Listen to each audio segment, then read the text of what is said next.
Hello friends, ये जो video मैं बना रहा हूँ ये डीयू एडमिशन्स के ऊपर थोड़े से टिप्स हैं। तो जो बच्चे 12th का पेपर दे चुके हैं and they are waiting for result, जो कि 15 जुलाई को एक्सपेक्टेड है। सीबीएसई 12th का रिज़ल्ट 15 जुलाई को निकालेगी, 10th का भी उसी दिन है। और डीयू एडमिशन के लेकर थोड़ा सा इसमें मैं आपको समझाता हूँ। पहली बात तो ये है कि जो 15 जुलाई को रिज़ल्ट आएगा 12th के बच्चों का, उसके बाद उनके पास दो ऑप्शन होंगे, either continue with the same result, और दूसरा कुछ बच्चों को अगर ये लगता है कि नहीं, we are not satisfied with this result, क्योंकि जो रिज़ल्ट तैयार होगा आपका, जो पेपर नहीं हुए थे उनका स्कूल के जो आपके एग्ज़ाम हुए थे, प्री बोर्ड हुए थे, असाइनमेंट्स थे, उन सबको कैलकुलेट करके फिर बनाया जाएगा।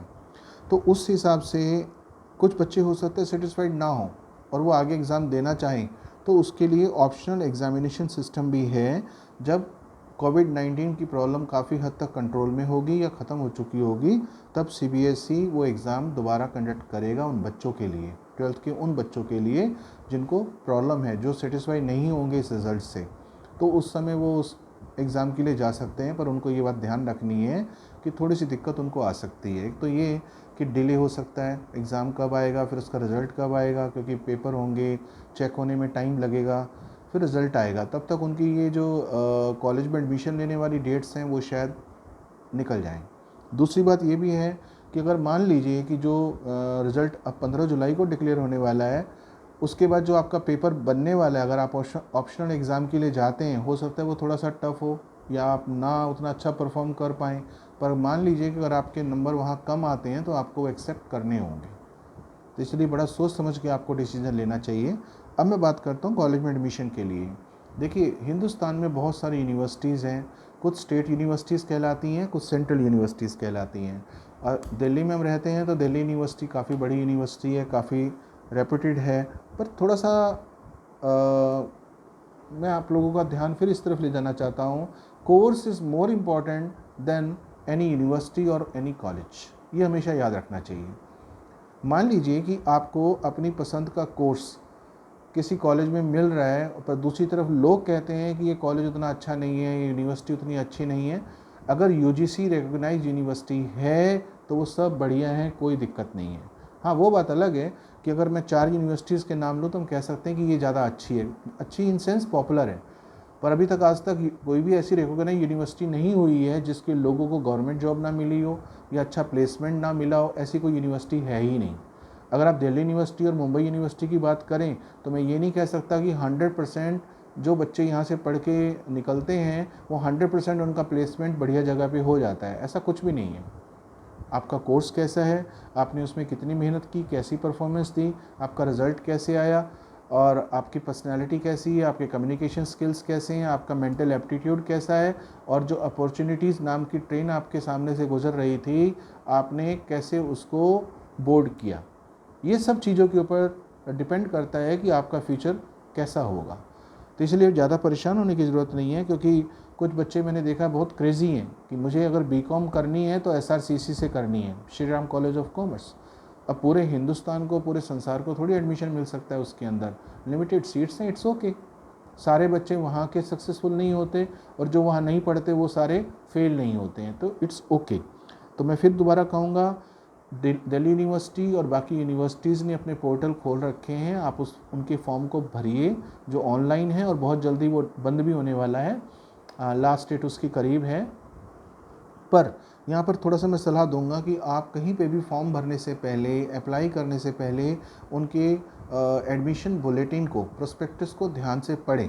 क्योंकि बहुत बार ऐसा होता है जब हम फॉर्म भर देते हैं तो बाद में पता लगता है कि मैं इस कैटेगरी में भी आता था, मुझे इसका फ़ायदा मिल सकता था। जैसे SC ST OBC, ये तो लगभग सबको पता होता है कि हमें इसका कहाँ फ़ायदा कैसे मिल सकता है। पर कुछ ऐसे बच्चे भी हैं जिनके पेरेंट्स डिफेंस बैकग्राउंड से हैं, एक्स सर्विसमैन या डिफेंस या पैरामिलिट्री फोर्सेस, और वो मेडल विनर्स भी हैं। या कुछ बच्चे ऐसे हैं जो ECA की कैटेगरी में भी आते हैं, एक्स्ट्रा करिकुलर एक्टिविटीज़। कुछ बच्चे हो सकता है जोनल में, स्टेट लेवल में या नेशनल लेवल में डिबेट या किसी और स्पोर्ट्स एक्टिविटी या डांस में, ऐसी चीज़ों में रहे हों। तो ऐसे बच्चों के लिए दिल्ली यूनिवर्सिटी और बहुत सारी यूनिवर्सिटीज़ थोड़ा डिस्काउंट देती हैं, उनको बेनिफिट्स मिलते हैं। तभी मैंने कहा कि आप 1 घंटा 1.5 घंटा लगाकर पहले बुलेटिन को अच्छे से पढ़ लीजिए, जल्दबाजी मत कीजिए और अपने काम की चीज़ को जो जिस कैटेगरी में आपको फ़ायदा मिल सकता है उसको नोट करके एक पेपर पे लिख लीजिए। और उसके बाद अब मान लीजिए कोई बच्चा अगर इंग्लिश ऑनर्स के लिए जाना चाहता है दिल्ली यूनिवर्सिटी से, तो जब आप वहाँ पर टिक करेंगे कि किन किन कोर्सेज़ में आपको एडमिशन लेना है, यूनिवर्सिटी पूछती है, आप उसमें से ऑप्शंस टिक करते जाइए।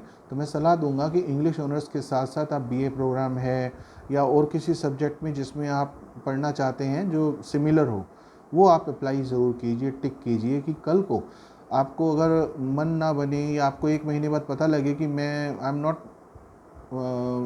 Not made for this particular course, तो आप अपना चेंज कर सकते हैं। पर अगर आपने भरा ही नहीं होगा तो आपको बहुत दिक्कत आएगी। तो आप जब फॉर्म भरेंगे तो जो पॉसिबिलिटीज़ होती हैं, जैसे साइकोलॉजी का भर सकते हैं, पॉलिटिकल साइंस का भर सकते हैं, जो जो सिमिलर कोर्सेज़ हैं उस पे आप टिक ज़रूर कर दीजिए। बाद में अपना मन बनाइए कि यहाँ कॉलेज में इसकी इतनी कट ऑफ आई है, मैं यहाँ एडमिशन ले सकता हूँ या इसमें ले सकता हूँ या इस कोर्स में ले सकता हूँ। कई बार बच्चों का मन भी बदल जाता है, 1 महीना 15 दिन बाद जब वो कट ऑफ आनी शुरू होती हैं तो उनका मन बदल जाता है। तो मैं सलाह दूंगा कि आप मैक्सिमम कोर्सेज़ में भरिए और यूनिवर्सिटीज़ में भी, जैसे दिल्ली यूनिवर्सिटी है, एमडी यूनिवर्सिटी है, पंजाब है, अलग अलग जगहों से भरिए, जहाँ पर आपको फिर ठीक लगे आप बाद में वो कोर्स कर सकते हैं। और ये भी मैंने कहा कि आप ईसीए, स्पोर्ट्स कोटा, दिव्यांग, ये सब अपने अपने हिसाब से आप ज़रूर उस बुलेटिन को पढ़िए, समझिए और फिर जो नेसेसरी डॉक्यूमेंट्स हैं वो कलेक्ट कीजिए, रेडी रखिए और इसको फॉर्म को भर दीजिए। और फिर लास्ट में जो भी आपको मिल जाए तो उसके लिए परेशान नहीं होना, ये सोचना कि I was made for this and this course is for me only, बस। उसके बाद मेहनत कीजिए। वैसे जो मैंने अभी एक वीडियो पीछे अपलोड की है एनडीए को लेकर, अगर आपने नहीं देखी है तो आप उसको देखिए। हो सकता है कि फिर आपका मन किसी यूनिवर्सिटी से ग्रेजुएशन करने का पूरी तरह से चेंज हो जाए और आप एनडीए की तैयारी में लग जाएं और 3 साल के बाद यहाँ पर तो आप बीए बीकॉम बीएससी करेंगे, पर वहाँ पर हो सकता है आप लेफ्टिनेंट बनकर अपनी सर्विसेज डिफेंस को दें। तो इसलिए सोच समझ कर फैसला कीजिए, सब चीज़ों को समझिए, सलाह लीजिए उन लोगों से जिनको थोड़ा सा ज़्यादा ज्ञान है, नॉलेज है और जो आपकी हेल्प कर सकते हैं, आपको रास्ता दिखा सकते हैं। They are known as torch bearers. तो उनके साथ उनसे सलाह लेके उनकी सलाह मानकर आगे बढ़िए। आई होप कि आपको थोड़ा सा पता चला होगा, क्योंकि बहुत सारे बच्चे अवेयर नहीं होते हैं।